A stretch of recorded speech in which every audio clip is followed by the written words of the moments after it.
Hey everybody, welcome as you're coming in.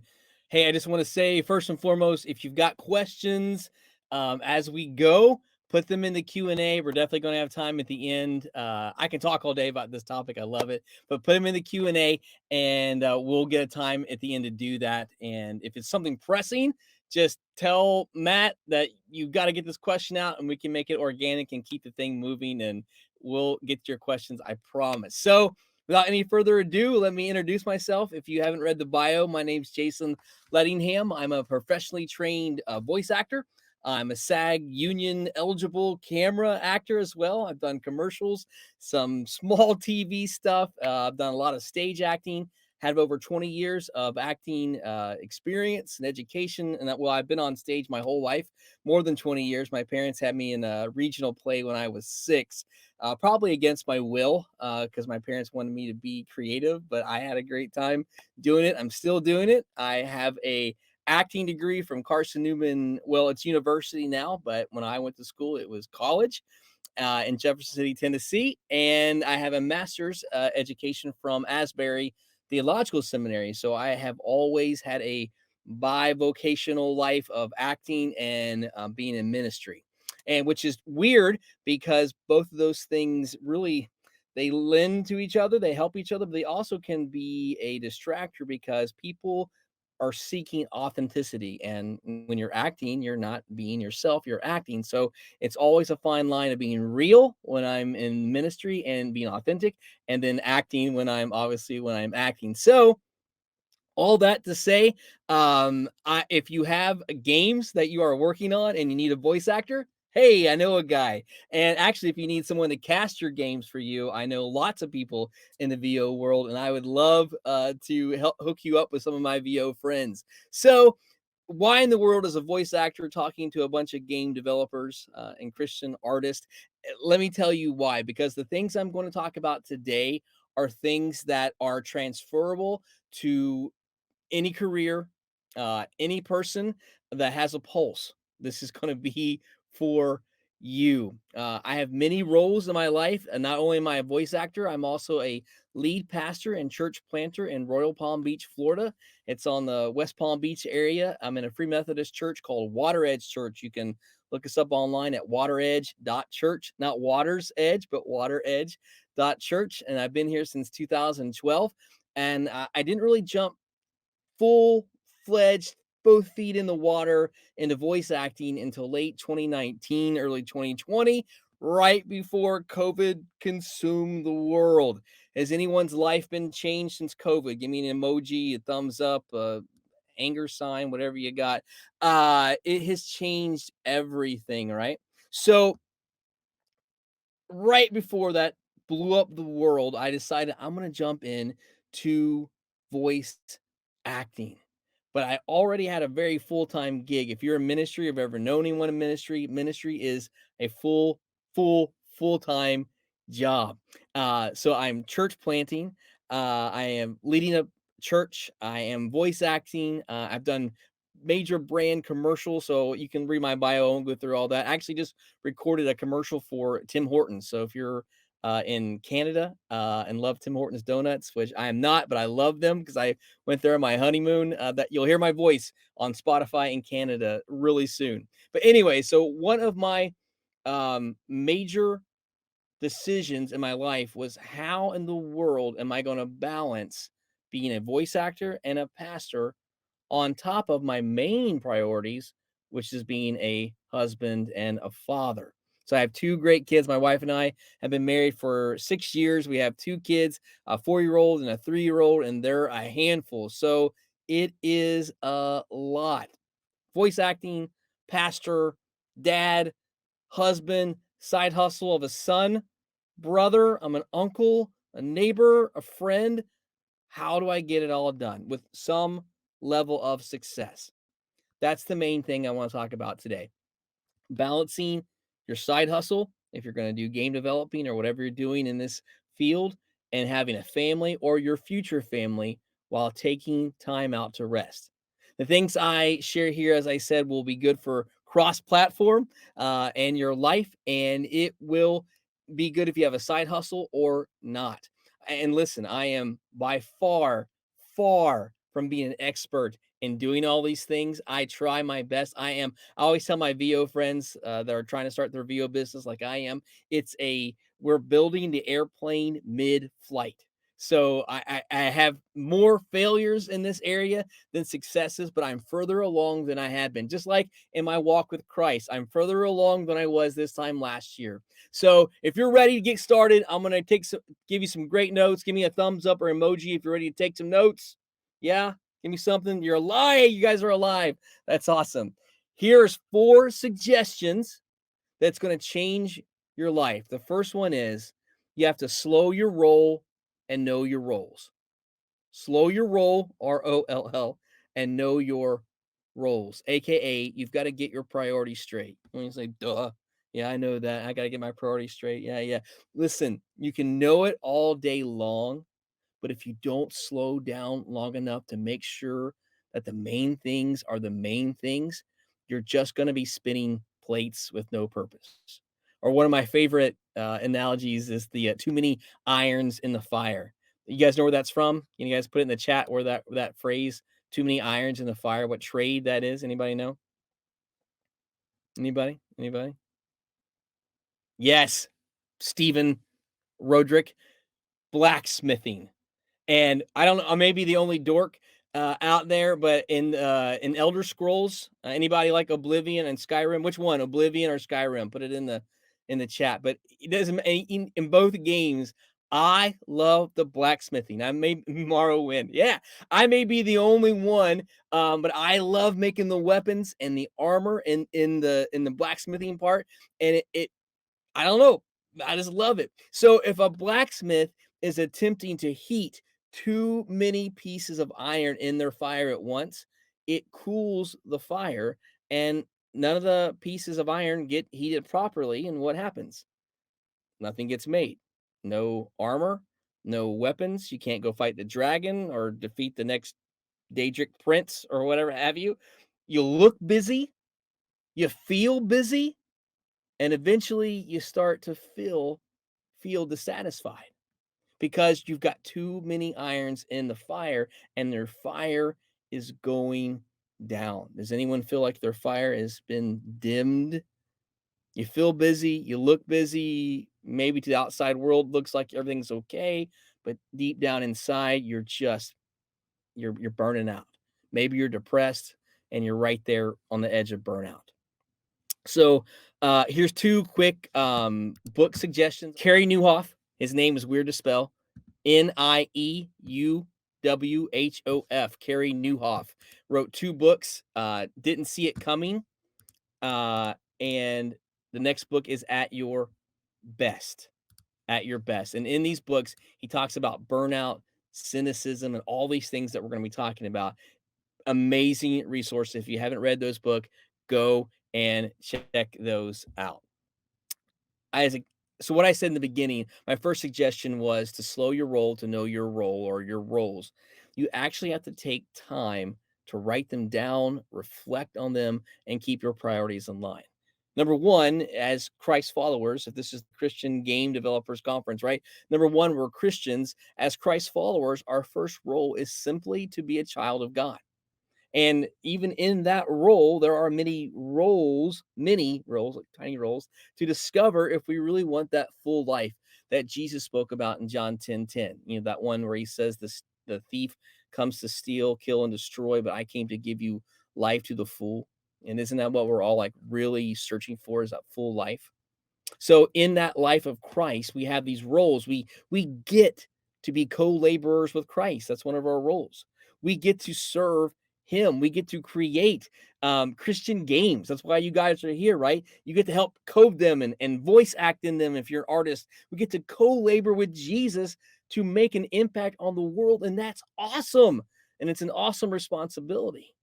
But first and foremost, before we even get there, we have to, if we're going to have a heavenly father, a heavenly parent, we have to be a child of that parent and spend time with the father. And every message you've ever heard, preacher ever preached, they're going to say, you should have a quiet time. You should spend time with God. And again, if you know it in your head, but you never actually spend the time to do that, it's not going to stick. We have to actually spend time with God. And when we have a overabundant time with God, it overflows into the other areas of our life. Each role, and your list of roles are going to look different than mine. Again, I'm a child of God first and foremost. I'm a husband. I'm a father. I'm a son, a brother, a cousin, uncle. Then I'm a pastor, member of a community here that we live in, part of an HOA. I'm a soccer dad. I'm on a Call of Duty regiment or clan, whatever they call it. You know, the list. I have responsibilities. Moment of silence for the map of Verdansk. Anybody? The map of Verdansk. I miss it so much. Our list goes on and on and on. And if we want our fires to be lit, enough fire burning in our lives that people look at us and say, whoa, there's something different about that person. That person is getting stuff done, but there's something burning bright in them. If we want to handle the appropriate amount of numbered irons in our fires, then we got to do my second suggestion, which is set boundaries. Number two, you have to set boundaries. And this is where the talk goes from the theoretical to the more practical, from the ideal to the real. Some practical tips to create these in your life. And first off, if you are going to set boundaries and you're married or have a significant other, you need to create these. And I'm speaking from experience. You need to create these together, or you're not going to be able to maintain them. Okay. If you're single, listen, give me a thumbs up if you're single out there. Thumbs up or a heart, something. All the single dudes, ladies out there. Listen, this is the time to prepare for your future. So you are learning to set boundaries now that will pay dividends in your future, because if you're already in the midst of it, you're already playing the game, you can't practice anymore. You're in the game. You're married, you're in a significant relationship, and you're trying to set up boundaries again, creating this play mid-flight. It's too late. And what happens is they get pushed to the side and our bridges get burned, and that's why so many marriages end up in divorce. So prepare now by setting work and play boundaries in your life so you'll be ready to be married. Okay, that's my single sermon over. If you're married, though, or in a serious relationship, you've got to set these boundaries together. And here's my first practical boundary. It's huge. It's a key ingredient to I think, my secret sauce to the success that I've had in my life. And it's weird. It's actually not very weird. It's old. It's thousands of years old, but we don't do it. You ready? Take one full 24 hours off per week from anything that you do vocationally for your work slash career per week. And you're thinking, I'm trying to do a side hustle of creating Christian games. I have no time. I cannot do this. Listen, we were made for a rhythm, daily rhythm. We have to sleep. Weekly, there's also a rhythm that we have to rest and we have to recreate. As an artist, as game devs, you get this. You understand what it means to create and recreate. We have to do something different, something relaxing, rejuvenating, and fun. Fun is good, right? Fun's why we started playing games in the first place, right?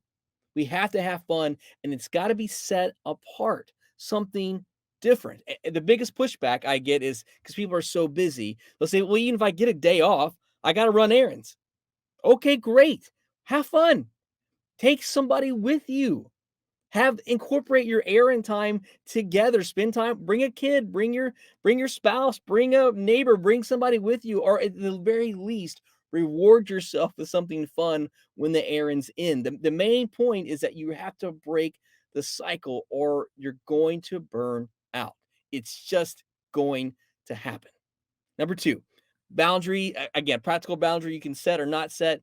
I schedule a normal weekly hour of meetings. Matter of fact, I schedule every block of hour of my work week for my voiceover and for the ministry work in chunks of time. I actually can physically see when I have meetings and when I have you know what, whatever it is. Especially if you're going to try a side hustle, you've got to schedule blocks of time. You must be able to see them on paper or on your phone or on your calendar. You've got to be able to see these times and schedule time for you. Okay, it sounds very self-help, but you've got to do this. You've got to block times. You have to set aside times for a meeting each week, and you try not to take any other meetings. Okay, it's big. You try to set up a time for yourself each day. And someone calls and says, "Hey, can you meet at 2?" And your me time meeting is at 2, you say, "Hey, I'm sorry, I've got a meeting." You don't have to tell them it's with you or with God or whoever. It's none of their business. Say, "I've got a meeting, but I can meet you tomorrow at 2," or whatever. You've got to block this out. You've got to schedule time. Here's another time vampire, a time sucker. Email. You've got to schedule time. You need to write it down in your calendar when you're going to check your email.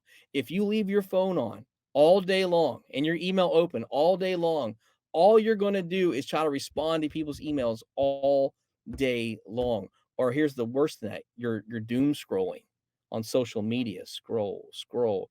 You said, I'm just going to sit down, take a quick break, and I'm going to look through my phone.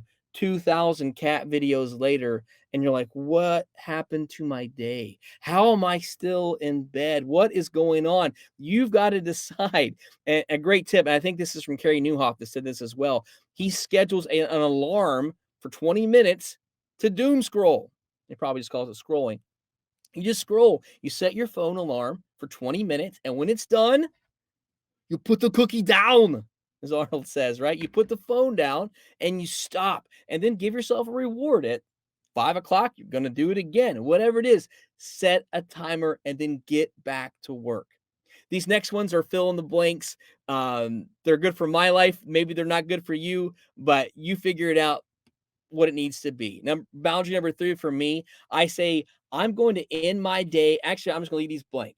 I'm going to end my day at blank PM or blank o'clock because I want to spend time with my fill in the blank, your goldfish, your wife, your husband, whatever, your Call of Duty clan, whatever it is. I'm going to end my day at 5 o'clock because I want to spend time with my kids. That's what mine says. You figure that out. Write that down. I'm going to end my day at blank o'clock because I'm going to spend time with my number 4. I'm going to begin my day at blank AM. So I need to go to bed at blank PM. That's tough. I know it's tough. My first priority is my relationship to God. So at blank AM or PM, doesn't have to be in the everybody, it's got to be a morning time, whenever. I'm going to spend time with God. My first priority is my relationship with God. I'm a child of God, and I'm going to spend time at blank o'clock, and I'm going to spend at least blank minutes with God doing blank, reading, blank, praying for at least blank minutes.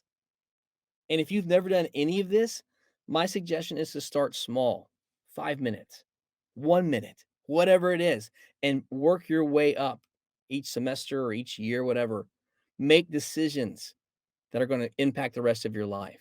I could keep going about boundaries. You get the idea. You make them for yourself. Exercise, eating, sleeping. There's boundaries that you've got to put in place. And here's one more. I'm going to butcher this quote from Carey Nieuwhof. This is a total paraphrase. I have no idea what the real one is, but something like this. He says, "How can I give God or family my best when I'm always tired and sick?" Discipleship starts with a good night's sleep.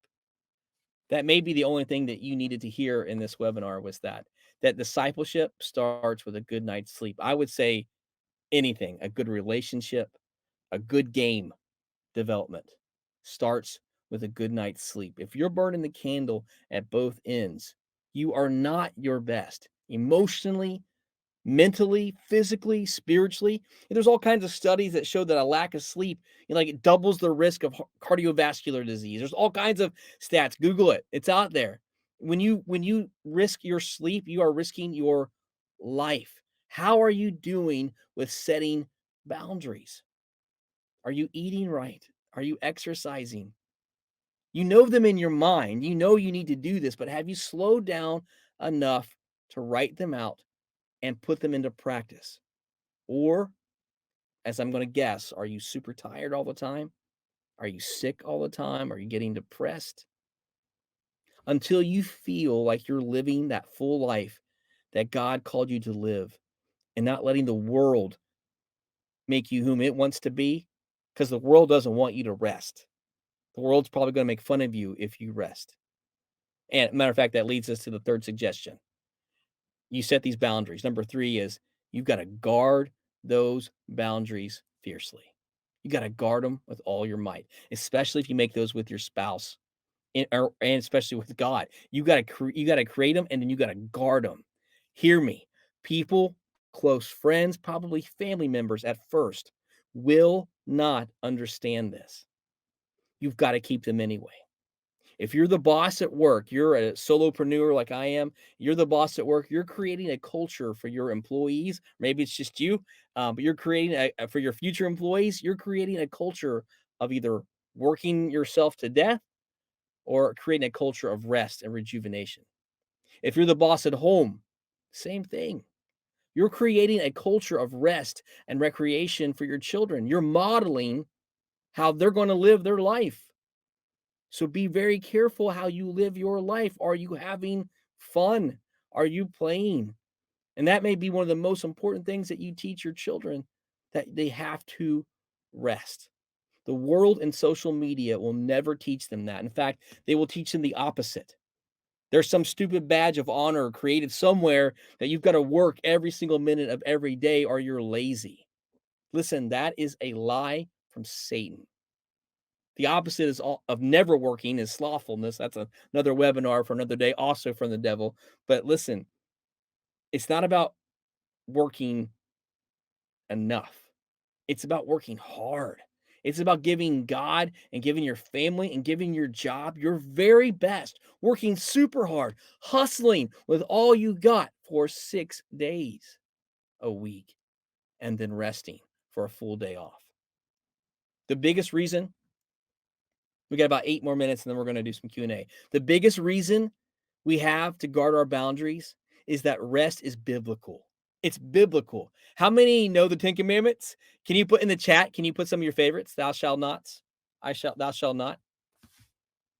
Give me your top 4 or 5. Give me one. Yeah, you knew where I was going with that. Honor the Sabbath. That's good. Yeah, lie, Sabbath. I foreshadowed where I was going with that. So we got killing, right? Stealing, coveting, lying, not praying to any other gods. Probably no one in this room, hopefully, has killed someone. There's probably no one here right now, pausing this and going praying to another god. That's a whole other story. It could be money and things like that. But probably haven't created an idol that you're praying to. But how many of you consider the Sabbath day one more of a suggestion than a commandment? Listen, it's in the commandments to remember the Sabbath day and keep it holy. Why do we take that one and say, God will just whatever, it's cool? Remember the Sabbath day by keeping it holy. In Exodus and in Deuteronomy, it teaches us. It says, 6 days you shall labor and do all your work, but the seventh day is the Sabbath to the Lord your God. On it you shall not do any work. Let me ask you, do you remember as a kid, many of you are experiencing this right now, snow days? Anybody got doing a snow day this week? They had ton of snow. I'm in Florida. My kids are never going to experience the joy of a snow day unless we move. They have no idea. When I was a child, I grew up in Kentucky and it didn't snow a whole lot there, but when it did, you woke up and you turned on the news in your PJs and you waited for that announcement for Pendleton County, Kentucky schools to be closed. And oh my word, the joy, the elateness, the unbelievableness of a snow day. Because why? It was a planned school day where I had to go do math and history and all the things. But now it's a snow day. It's a free day. With God, you have a chance for 52 snow days a year. It's called Sabbath. Sabbath. Sabbath. It's called rest. 52 snow days a year. You say, well, but didn't Jesus and the early Christians kind of do away with that whole Saturday Sabbath deal? Well, yeah, no. We don't have to do what the Orthodox Jews do, but listen, we're missing out because somewhere along the line, when we switched it from Saturday to Sunday, which is awesome, it's the Lord's Day. That's when Jesus resurrected right on Sunday. But what happened over time is that we began to shrink the Sabbath until about 1 hour on Sunday morning when we went to church.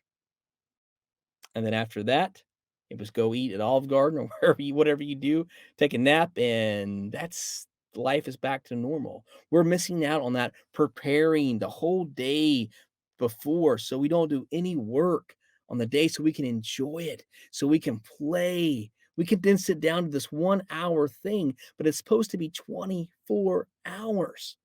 Take a day away to rest and relax and rejuvenate and recreate. Jesus said the Sabbath was a gift. Well, actually, he said the Sabbath was made for us, not us for the Sabbath. It's a gift that many of us don't utilize because the world teaches us not to. Another reason we need to remember the Sabbath is because it helps us keep our priorities in order. And God knows this. On Shabbat, the Sabbath, practicing Jews light 2 candles, and you don't have to light 2 candles if you want on your day off. It doesn't have to be Saturday. It actually is for me right now. It is actually from about 7 o'clock on Friday to 7 o'clock on Saturday is our Sabbath. I wouldn't be doing this right now, but we actually went to Disney World earlier this week. So I'm catching up with work. So I put this on my calendar for today. But that's our Sabbath that we try to hold is from Friday and around 7 to Saturday at 7. We do date night, my wife and I, on Friday nights, and all day Saturday is family day. And then I work late at night on Saturday to prepare for Sunday. But Jews light 2 candles. Why? Number one, they remember the first candle is to remember how we were created. God created in 6 days and then he rested. He created us. It's a reminder to do what our heavenly parent modeled us to do. The second candle is to remember their deliverance from Egypt. They were redeemed. Every 7 days, they stop and they think, no one owns us anymore. We are children of God. They were slaves in Egypt and they worked all the time. They were owned, they were property, but no longer. They stop and they remember by taking a break.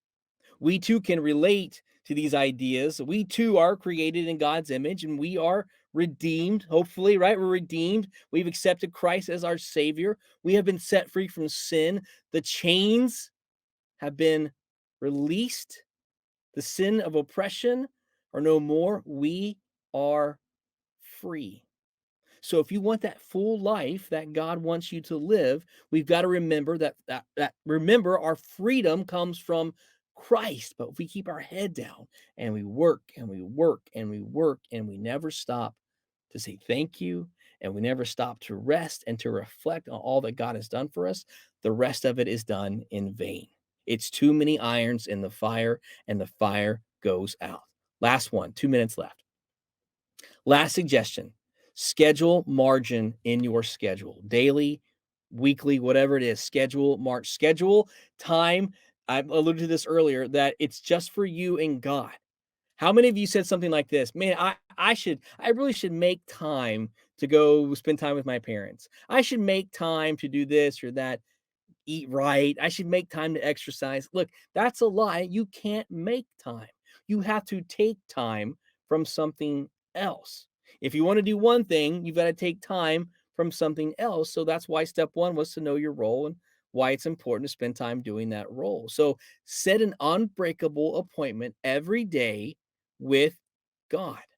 Put it in your calendar. Again, start 5 minutes, get it up to an hour, more, whatever it is.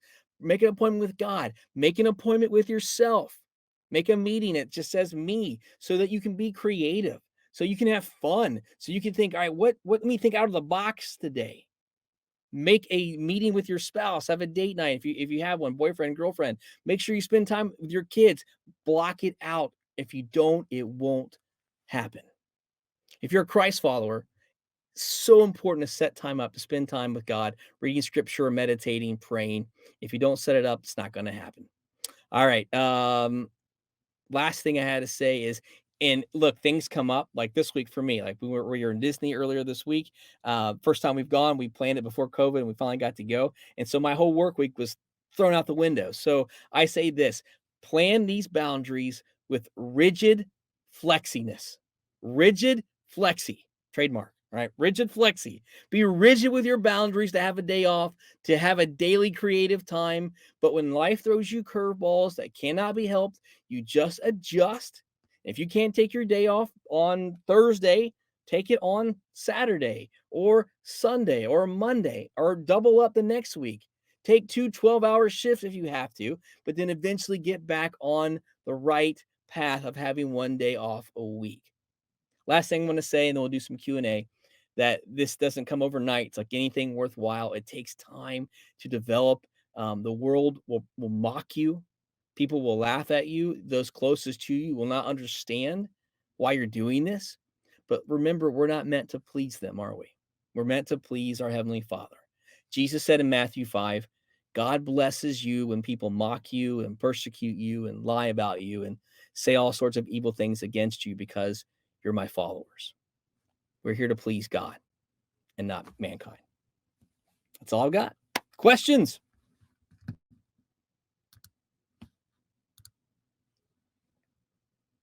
That's good. How do I improve my acting skill at home? Practice, practice, practice. Talking about practice? Yeah, talking about practice. When I'm a voice actor. I'm a part of a couple of pay to play sites like voices.com and voice 123. Voice 123 will actually penalize you for practicing if you submit and don't get selected. So probably don't practice on that. But if you do have a paid subscription to voices.com, you can audition to whatever you want, as many as you want, as much as you have time for. And even if you never hit the submit button, you get the all auditions and you practice and you practice and you practice. And if you don't have whoever that answer that question, if you don't have a community that you're bouncing off auditions and practices to, we have a Facebook group. I'd love to get you part of that. It's a free group that we do when we run scripts and practice with each other all the time. And then also another tip is to take a regular acting class.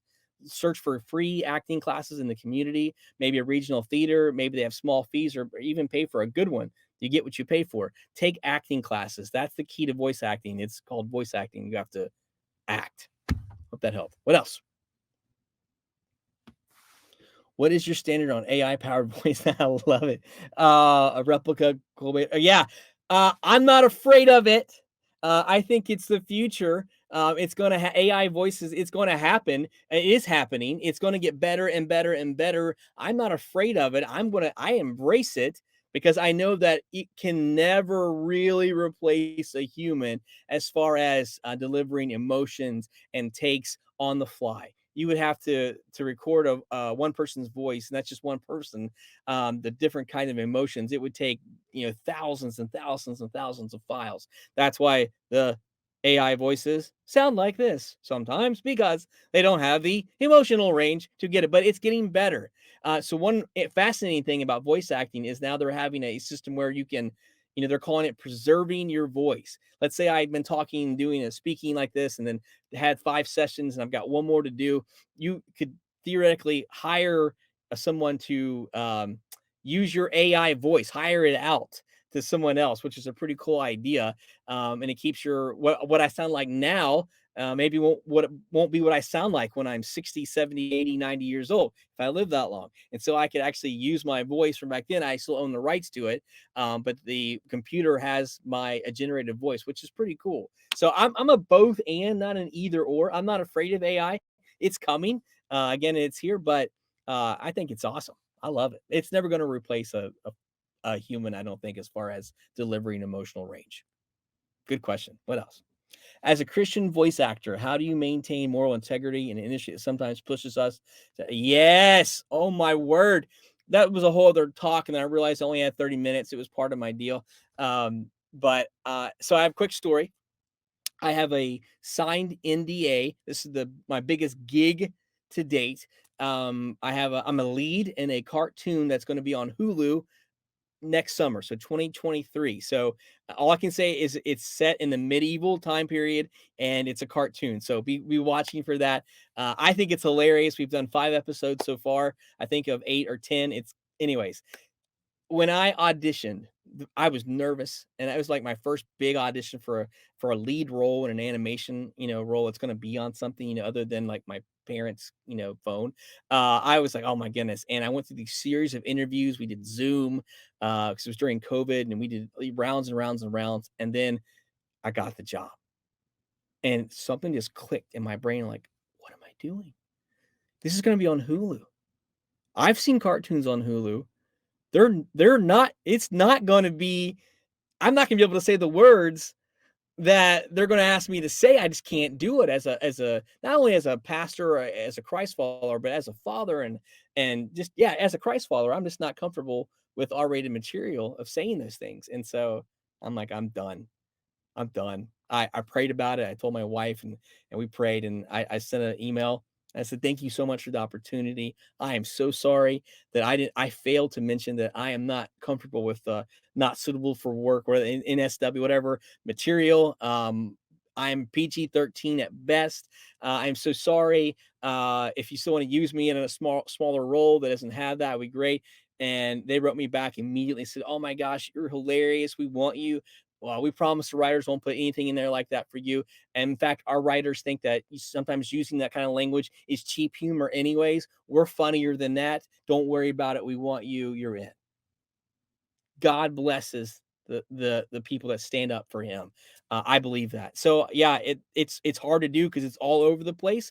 But you've got to. And my advice is up front and tell them, by the way, I'm not comfortable doing that. And you can do that via email and things like that once you get through the audition process. But so yeah, stand up for what you believe in, and don't give in, because once you do, um, one time I actually got a gig that I was hired to do. It was one of my first ones, and it was a hefty paycheck. I got paid, and then they sent me revisions, and in the revisions, there were.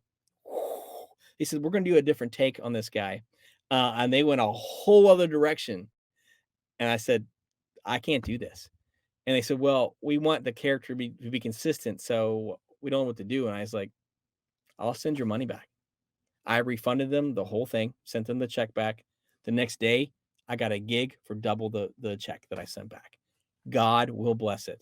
Stay firm. Good question. Do you audition, and how do you make a living starting down as a part-time gig? Yes, that is, auditioning is the job. The booking a gig is icing on the cake. That's how I audition. I do at least 20 auditions. I try to do 20 auditions a day. On a good day, I make about 15. I try for 20, I hit 15. On a bad day, it's 5. 5 days a week.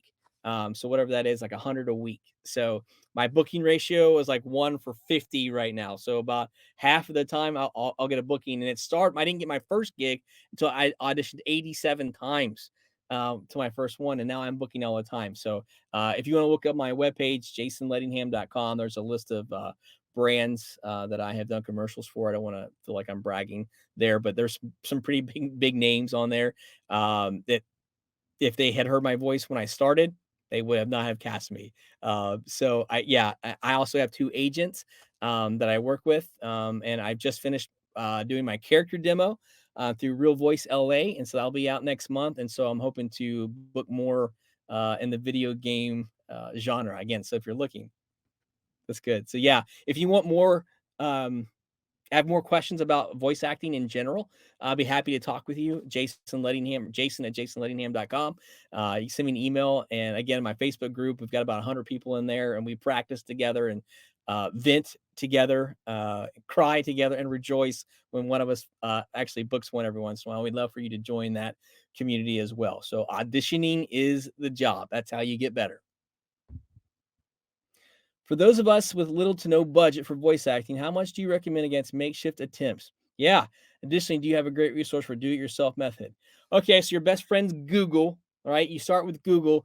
There is a bazillion bad coaches out there. So I'm going to give you a really good tip. Go to Mark Scott, MARC, markscott.com. His site's called Vopreneur, like not manure, but VO, like entrepreneur, VOpreneur. And he has a free resource called My Best Advice Ever, something like that. It's a free resource, and it is like 100 pages from all the respected top names in the voice acting industry. They'll tell you where to stay away from and where to go to. As far, and you'll find both camps. People, they'll say you can make your own demo, and someone will say you have to get a professional demo done. I went the route of a professional. Actually, I started really quickly. I did not do a professional demo. Started auditioning for a few things and was getting nowhere. And then I decided to get a professional demo and got coaching. And then boom, rate, my ratio went way up. So coaching, coaching. If you have limited resources, find a coach, find me, and I'll send you to the right place to get a good coach. And that's where you want to go. There's cheap mics that you can get on Amazon that are good. There's also some ones that are really bad. But again, getting part of a VO community that will help you navigate that is so good. So good. Such a voice. People love them and hate them. That is a great first start. They're a little expensive, but it gives you a marketing program, demos, and the whole deal, tech stuff. Great resource. Check that out. All right, I think we can do one more. Advice on how to Sabbath with kids and still find time to work on games. Yeah. Someone said, yeah, how do you Sabbath with kids? You don't. So you don't, if you're, my wife is a stay-at-home mom, and I'll be giving the church a message on Sabbath, and she rolls her eyes and is like, my day is no different. There's no way I can make a different day. And I always push back and say, yes, we can do different things. Number one, I'm there.